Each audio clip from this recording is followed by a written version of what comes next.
పాడు పాడు, ఎవరు పాట బాగుంటే వాళ్ళకి ఫస్ట్.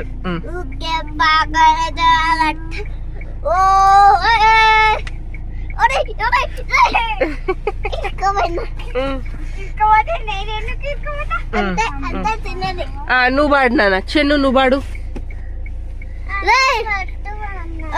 అన్న ఫస్ట్ అన్నాడు కానీ ఎవరు మంచిగా పాడితే వాళ్ళకే ఫస్ట్ ముక్క.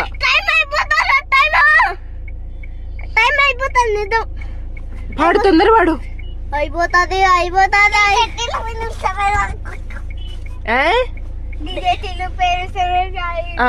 నువ్వు పాడు ఇప్పుడు మహా. ఏంటంటే జనగణ మన అధినాయక జయ హే భారత భాగ్య విధాత పంజాబ్